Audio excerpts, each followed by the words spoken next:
उत्पत्ति में जब अदन की वाटिका में परमेश्वर ने क्या करा, एक भले और बुरे के ज्ञान का वृक्ष डाला, the tree of the knowledge of good and evil. प्रिय, और परमेश्वर ने कहा इसको मत खाना। Why? Because he himself is the tree of good and evil। वो कहता है मैं बताऊंगा। जब उन्होंने खा लिया क्या हुआ, वो डिसाइड करने लग गए, now I will decide what is good and evil. जब तक उन्होंने फल नहीं खाया था वो किस पे डिपेंड कर रहे थे, यहोवा परमेश्वर पे, कि वो बताएगा what is good and what is evil. लेकिन जिस दिन उन्होंने वो फल खा लिया, उन्होंने कहा अब हम डिसाइड करेंगे what is good and what is evil. और आज तक मनुष्य जाति उसी में चलती चली आ रही है। मनुष्य जाति खुद डिसाइड कर रही है what is good and what is evil. कृपया वीडियो को अंत तक देखें। यदि इस वीडियो से आप आश्चर्य हुए तो इसे लाइक और चैनल को सब्सक्राइब करें और दूसरों को भी शेयर करें ताकि और भी लोग इस वीडियो के द्वारा आशीषित हो सके।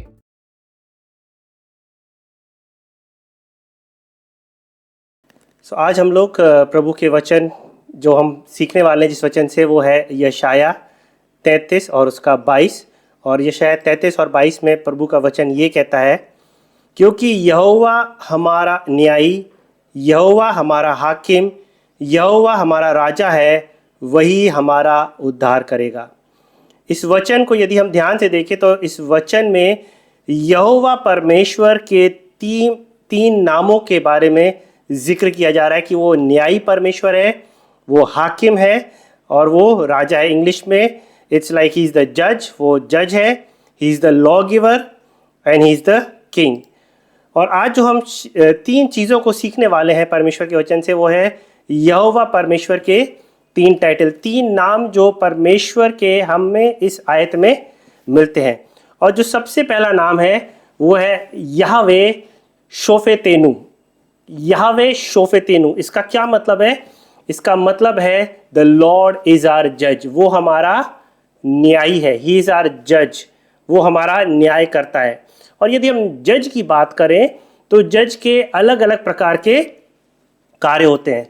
सबसे पहला कार्य होता है टू कंडेम द गिल्टी, जो दोषी है उसको वो क्या करे, उसके ऊपर न्याय को या सेंटेंस को प्रोनाउंस करे, उसके ऊपर दंड की आज्ञा को वो दे। लेकिन जो हमारा परमेश्वर है वो एक ऐसा परमेश्वर है जो जज तो करता है बट ही इज रिलक्टेंट, उसे अच्छा नहीं लगता है। वो ये नहीं है कि वो बहुत खुशी खुशी किसी को कंडेम करता है। परमेश्वर इस यहोवा परमेश्वर इज रिलक्टेंट, वो नहीं चाहता कि लोगों को वो कंडेम करे। इसलिए वो क्या करता है, बड़े दुखी हृदय से और बहुत बोझ के साथ, जब कोई रास्ता नहीं बचता है, ही जजेस and he condemns but with a reluctant heart. एक बोझिल हृदय के साथ परमेश्वर किसी को भी कंडेम करके आनंदित नहीं होता, खुश नहीं होता। ये परमेश्वर की इच्छा ही नहीं है कि वो किसी को कंडेम करे। यीशु मसीह ने कहा, मैं इसलिए आया कि किसी को कंडेम नहीं करूं। I have not come to condemn the world but to save the world. मैं किसी पर भी दोष लगाने नहीं आया या किसी पर न्याय सुनाने नहीं आया, परंतु हर एक को बचाने आया। सो परमेश्वर एक ऐसा जज है, ही डजंट डिलाइट, वो आनंदित नहीं होता है न्याय करके, लेकिन वो चाहता है कि सब लोग बचें।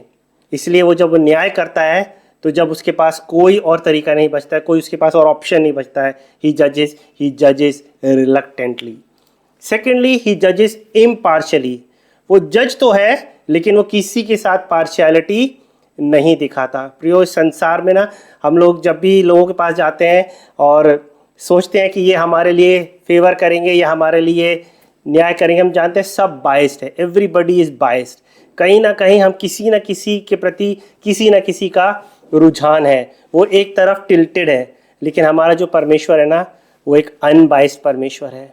वो मनुष्य को इम्पार्शियली किसी के साथ भेदभाव नहीं करता। परमेश्वर वचन कहता है, God does not show favouritism. वो किसी के साथ फेवर नहीं दिखाता है कि एक का साथ दे दूसरे का साथ नहीं दे। हम लोग जब सांसारिक रूप से होते हैं, हम लोग एक्सपेक्ट करते हैं कि ये हमारा साथ दे, वो हमारा साथ दे।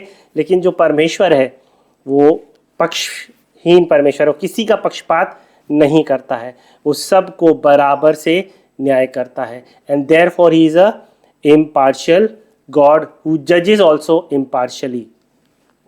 ही जजेस फेयरली। वो क्या करता है, वो बहुत फेयरली भी जज करता है, मीन्स वो सबके साथ न्यायपूर्वक न्याय करता है। प्रियो, इस संसार में न्याय कहाँ मिलता है? यदि हम जाएं भी मांगने, हमें न्याय नहीं मिलता है। चाहे हमारा वो वर्क प्लेस हो, चाहे हमारे ऊपर ऑपरेशन हो, चाहे हमारे साथ सताव हो, तमाम प्रकार की चीज़ों से हम गुजरते हैं। और यदि हम लोगों के पास जाएं और सोचें कि वो हमें फेयरली ट्रीट करेंगे, कोई फेयरली ट्रीट नहीं करता। लेकिन there is a God who जजेस फेयरली। वो अपने हृदय के अनुसार, जो उसकी दृष्टि में सही है, उसके अनुसार वो सब का न्याय करता है प्रियो। और हम इसलिए एक ऐसे परमेश्वर को हम निहारते हैं, हम एक ऐसे परमेश्वर के पास जाते हैं जो जज है और जो फेयर है, जो रिच को साथ नहीं देता और जो पुअर है उसको त्यागता नहीं, या जो उसका प्रिय है तो उसको फेवर दिखाए, जो अप्रिय है उसको फेवर ना दिखाए। प्रिय, हम शायद ये सोच सकते हैं कि परमेश्वर के हम प्रिय हैं तो परमेश्वर हमको ज़्यादा फेवर दिखाएगा और हमारा जजमेंट परमेश्वर हमारे फेवर में करेगा। नो, ही जजेस according to his own standards. वो अपने हिसाब से, अपने सिद्धांतों के हिसाब से वो हर एक का न्याय करता है। एंड ही जजेस फेयर, वो फेयरली जज करता है। सेकेंडली, जज का क्या काम है? To defend the cause of. यदि आपको कोई सता रहा है, यदि आपको कोई परेशान कर रहा है, तो आप किसके पास जाते हो? आप उसके पास जाते हो जो आपका न्याय चुका सके। And that is the second job that are Yahweh Shophetenu, the lord our जज डस। याहवे शोफेतेनु वो परमेश्वर है जो हमारे कॉज के लिए लड़ता है और हमारे कॉज को हमको दिलाता है, या ये कहे हमारे हक को हमको दिलाता है। प्रियो, इस संसार में कहाँ पर, अगर हम आज की दुनिया में देखें, किसी के पास न्याय नहीं है। हम इधर उधर भागते हैं, यहाँ वहाँ हाथ पैर मारते हैं, हम सोचते हैं यहाँ से न्याय मिल जाए, वहाँ से न्याय मिल जाए, इसके पास जाए, उसके पास जाए। लेकिन एक ही सच्चा परमेश्वर है जो हमारे हक के लिए लड़ता है, और वो है Yahweh Shophetenu, because he is our जज। वो हमारे लिए, हमारे कॉज के लिए, हमारे लिए ही विल डिफेंड। आप क्यों जाते जज? जब कोई डिस्पैरिटी होती है हम जज के पास जाते हैं कि जज आप डिसाइड करिए कौन सही है कौन गलत है। तो ही इज आवर जज, he will decide who is right and who is wrong. हम मनुष्यों के पास जाते हैं, हमें आंसर नहीं मिलता है, लेकिन हमारे पास एक स्वर्ग में बैठा परमेश्वर है, ही हु जजेस इम्पार्शियली, हु जजेस फेयरली, एंड हु जजेस the cause of the week and the oppressed. जो दुखी हैं, जो दरिद्र हैं, जो सताए हुए हैं, उनके लिए वो उनका न्याय करने के लिए सक्षम याहवे परमेश्वर है। और तीसरी चीज़ जो हम एज अ जज देखते हैं, टू ग्रांट मर्सी। यदि आप दोषी हैं तो भी आप जज के पास जा सकते हैं। आप क्या कहेंगे? जज मुझ पर दया कीजिए। कई बार हमने क्या देखा है कि हमने कई बार यूट्यूब में वीडियो देखा, अमेरिका में रिकॉर्ड हो रहा है, जज ऑप्शन देता है, do you plead guilty and I will grant you mercy. और कई बार हमने देखा है जज को, वीडियो पे मैंने देखा है कि अमेरिका में एक जज है, वो मर्सी ग्रांट करता है लोगों को, और उसके वीडियोस बहुत वायरल भी होते हैं। प्रियो, वैसे ही हमारा परमेश्वर है। When we plead ourself guilty, जब हम कहते हैं हाँ प्रभु मैं दोषी हूँ, मुझ पर दया करें, तो हमारा जज क्या करता है? दो he can condemn us, he grants mercy. और ऐसा कौन जज है जो दया दिखा सके?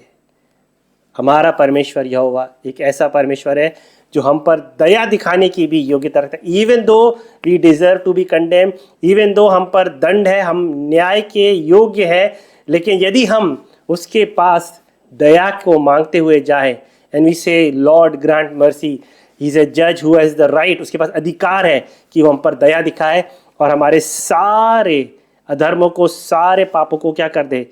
से फॉरगिवन, क्षमा किया, इरेज्ड, माफ हो गया।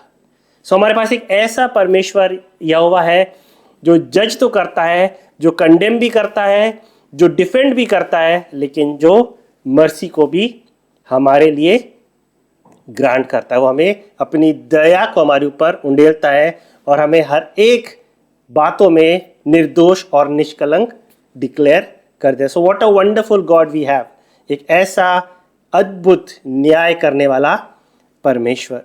जो दूसरा नाम इसी वर्स में हमको मिलता है वो है यावे मेकोकेकेनु।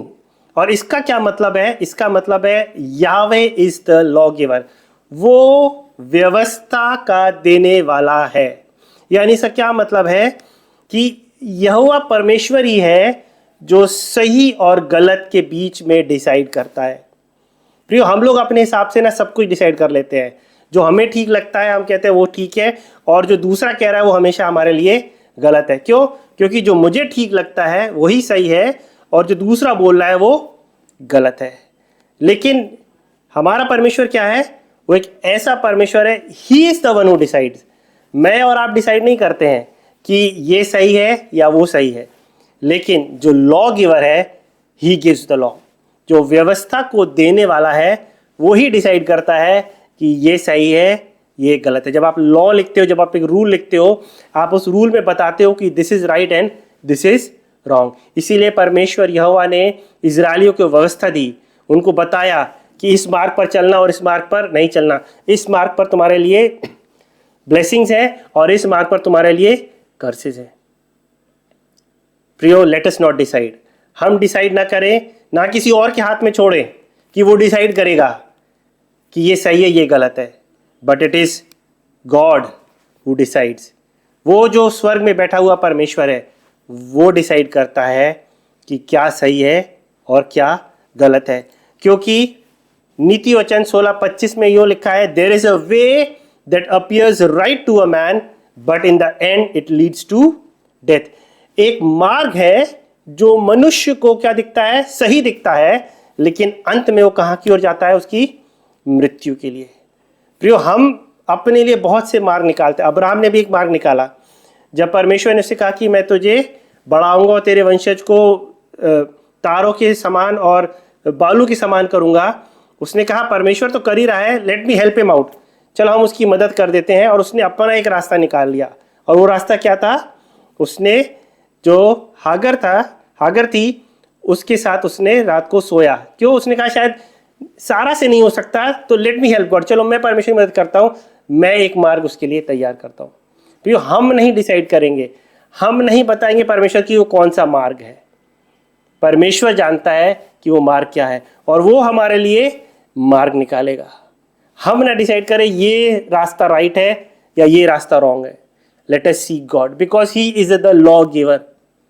तेरा वचन मेरे पाँव के लिए दीपक और मेरे मार्ग के लिए उजियाला है। उसका वचन वो स्वयं हमारे लिए मार्ग है। He is the law giver.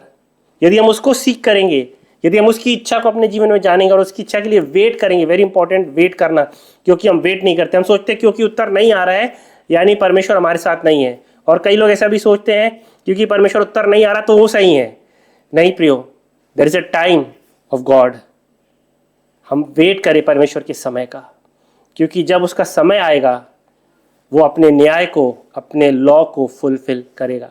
Late us not decide but wait on the Lord, क्योंकि वो ही है जो हमारी आंखों को खोलेगा, हमारे बंद कान को खोलेगा कि हम उसकी व्यवस्था को देख सके और सुन सकें। जब तक हम देखेंगे नहीं, जब तक हम सुनेंगे नहीं, हम कैसे जानेंगे कि किस मार्ग पर हमें जाना है।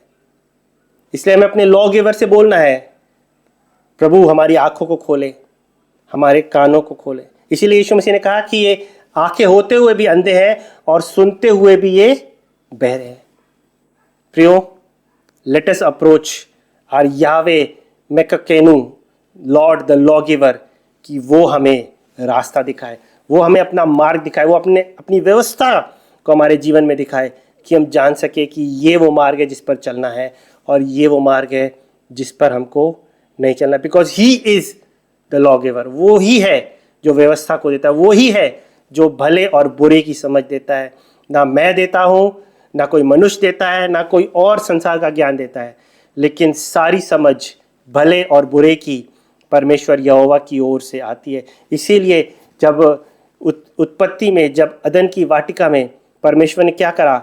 एक भले और बुरे के ज्ञान का वृक्ष डाला, the tree of the knowledge of good and evil. प्रिय, और परमेश्वर ने कहा इसको मत खाना। Why? Because he himself is the tree of good and evil. वो कहता है मैं बताऊंगा। जब उन्होंने खा लिया क्या हुआ, वो डिसाइड करने लग गए, now I will decide what is good and evil. जब तक उन्होंने फल नहीं खाया था वो किस पे डिपेंड कर रहे थे, यहोवा परमेश्वर पे, कि वो बताएगा what is good and what is evil.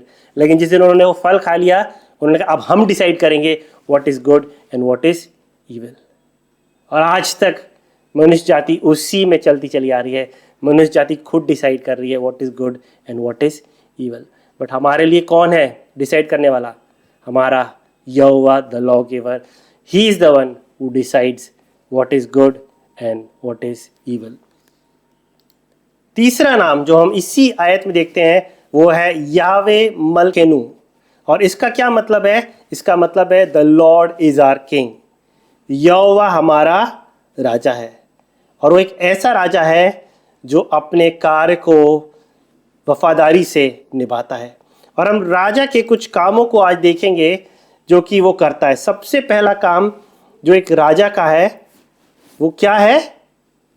To protect. क्या करना है? अपनी प्रजा का रक्षा करना।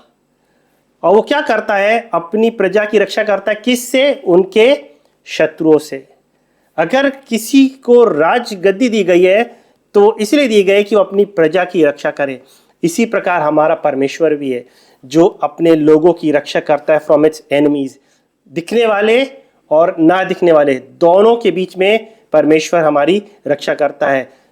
दूसरा थिस्सलुनीकियों 3:3 में लिखता है कि यहोवा धर्मी है और वो अपने लोगों को उस दुष्ट से बचाएगा। The Lord is faithful and he will protect his people from the evil one. उस अंधकार की शक्ति से हमारी रक्षा करेगा। हर एक प्रकार के अनदेखी शक्तियों से, दुष्ट की चालों से वो हमारी रक्षा करेगा। यशायाह 54:17 में कहता है कि जितने हथियार तेरे विरोध में बनेंगे उनमें से एक भी सफल नहीं होने पाएंगे। यही तेरा निज भाग है। प्रियो परमेश्वर हर एक उस एनिमी के वेपन को जो हमारे अगेंस्ट में रचे जाते हैं, the Lord is there to protect us from our enemy the invisible one. और इवन जो हमें दिखते हैं उनसे भी वो परमेश्वर हमारी रक्षा करता है। वो हर एक प्रकार के उन हथियारों को जो हमारे विरोध में रचे जा रहे हैं, जो हमें नाश करने के लिए बनाए जा रहे हैं, परमेश्वर यहोवा हमारा राजा है और वो कहता है कि मैं तुम्हारे लिए लड़ूंगा और मैं तुम्हें प्रोटेक्ट करूंगा। और हर एक हथियार जो तुम्हारे विरोध में रचा जा रहा है मैं उसको क्या करूंगा? मैं उसको तोड़ूंगा और उसको नाश करूंगा ताकि तुम पर हानि ना हो सके। He is our protector. वो एक ऐसा राजा है जो हमें प्रोटेक्ट करता, हमारी रक्षा करता है देखे और अनदेखे हर एक शत्रु से, अनदेखी ताकतों से और शरीर और मांस में रहने वाले उन शत्रुओं से भी वो हमारी रक्षा करता है। दूसरा वो एक ऐसा राजा है, ही प्रोवाइड्स। वो यहोवा यीरे है, वो प्रोवाइड करने वाला परमेश्वर है। हर एक राजा अपने लोगों को उनकी ज़रूरतों को प्रोवाइड करता है। प्रियो, राजा केवल राजगद्दी पर बैठता नहीं है। He is not just a king who sits on the throne, but वो अपनी प्रजा की हर एक ज़रूरत को पूरे करने के लिए कार्य करता है। और वही हमारा परमेश्वर यावे भी है। वो एक राजा भी है लेकिन वो अपने लोगों की हर एक ज़रूरत को पूरे करने के लिए कॉन्स्टेंटली काम कर रहा है। हम कहते हैं ना, God is working all the time. परमेश्वर पूरे समय काम कर रहा है, वो कभी भी बैठता नहीं है। प्रियो, वो हमारे जीवन में हमारी हर एक ज़रूरत को पूरा करने के लिए वो कॉन्स्टेंटली काम कर रहा है। प्रियो, जो भी आपकी ज़रूरत है अपने राजा के पास जाइए, क्योंकि वो क्या करेगा? वो आपकी हर एक ज़रूरत को पूरे करने में विश्वास योग्य परमेश्वर है। हमारी जो भी ज़रूरतें हैं, हम इधर उधर भागते हैं, इधर उधर हाथ पैर मारते हैं, लेकिन हमारे पास एक परमेश्वर है। ही वॉन्ट्स कि हम उसके पास आएँ, हम अपने राजा के पास जाएं और उससे कहे, हे राजा, ये हमारी ज़रूरत है। और एक राजा का धर्म है कि वो अपनी प्रजा की हर एक ज़रूरत को पूरा करे, और वही हमारा परमेश्वर है। He is a faithful God. जब हम उसके पास जाएंगे, जब हम उससे मांगेंगे, वो हमारे लिए करेगा। बस हमें वेट करना है। कई बार हम वेट नहीं कर पाते हैं, हम उसको काम करने दें। वो हमारी हर एक ज़रूरत को प्रोवाइड करने के लिए इज़ वर्किंग, वो कर रहा है। हम वेट करने में भूल जाते हैं, हम जल्दबाजी करते हैं, हम परमेश्वर को अलाउ नहीं करते हैं कि वो अपने प्लान्स को, अपने पर्पसेस को हमारे जीवन में पूरा होने दे। हम क्या करते हैं, जब थोड़ा सा डिले होता है हमें लगता है परमेश्वर से नहीं हो रहा है, मैं ही अपनी ज़रूरतों को पूरा करता हूँ। नहीं प्रियो, he is our Yahweh king, he is there to provide. वो हमें मुहैया कराने वाला परमेश्वर है, और यदि उसने प्रॉमिस किया है तो वो करेगा। बस हमें क्या करना है? मांगना है और इंतज़ार में वेट करना है। आपकी हेल्प ज़रूर आएगी, आपकी ज़रूरतें ज़रूर यीशु मसीह नासिक नाम में प्रोवाइड होंगी, क्योंकि वो विश्वासी योग्य राजा है। वो कहकर अधूरा नहीं छोड़ता, वो उसको पूरा करता है। And lastly he is there to preserve. वो क्या करता है? वो हमें संभाल के रखता है। जैसे एक राजा अपनी प्रजा के कल्चर और ट्रेडिशन और वैल्यू और हेरिटेज को प्रिजर्व करता है, वैसे ही हमारा परमेश्वर कॉन्स्टेंटली हमारी लाइफ को प्रिजर्व करने में लगा रहता है। जब हम भटक जाते हैं तो वो क्या करता है? अपने वचन के द्वारा हमें वापस लाता है, या उसकी आत्मा हमारे जीवन में काम करती है और हमारी गलतियों के लिए हमें कन्विक्ट करती। प्रियो, he is constantly working to preserve us. वो चाहता है कि हम अंत के दिन तक, जब यीशु मसीह लेने ना आए या जब तक कि हम उसके पास ना जाएं, वो कॉन्स्टेंटली हमारे लाइफ को, जैसे एक नमक एक प्रिजर्वेटिव का काम करता है, वैसे ही वो हमारे जीवन में काम करता रहता है कि हम अंत तक परमेश्वर के प्रति विश्वास योग्य और धर्मी ठहरे पाए। क्योंकि यदि हम नहीं ठहरेंगे, अगर हम अंत तक विश्वास योग्य नहीं रहे, तो पता नहीं हम स्वर्ग जा पाएंगे कि नहीं। इसलिए परमेश्वर एक नमक के समान हमको प्रिजर्व करता रहता है। इसीलिए उसने कहा कि you are the salt of the earth. वही काम उसने हमको भी दिया जो खुद परमेश्वर का काम है। वही काम उसने अपने लोगों को कहा कि तुम भी दूसरों के जीवन में क्या करो? प्रिजर्वेटिव का काम करो, उनके जीवन को नाश होने से बचाओ। प्रियो, he is a faithful God who is ready to protect us. वो हमारी रक्षा करना चाहता है। He is ready to provide for us. वो हमारी हर एक ज़रूरतों को पूरा करने वाला परमेश्वर है। And he is ready to preserve us. वो हमें संभाल के रखने, हमारे मसीह जीवन के हर एक आत्मा के फलों को, उनको संभाल के मसीह के दिन तक बने रहने के लिए वो हमें कॉन्स्टेंटली हमारे लाइफ में एक प्रिजर्वेटिव के समान हमारे जीवनों में काम कर रहा है कि हम उस फल में, उस फलवंता में बने रहें, ताकि जब हमें अपने परमेश्वर से मिलने का समय आए, हम उन फलों से लदे हुए उसके पास जा सके। सो प्रभु इस वचन के द्वारा आपको आशीष दे, और हम प्रभु के वचन में बढ़ते जाएं, उसको अपना जज माने, अपना लॉ गिवर माने और अपना किंग माने, क्योंकि ये तीनों नाम परमेश्वर के वो हमारे लाइफ में उनको फुलफिल करने के लिए वो हमारे जीवन में काम करना चाहता है। लेट अस रिसीव यावे एज आवर जज, let us receive Yahweh as our lawgiver, and let us receive Yahweh as our King.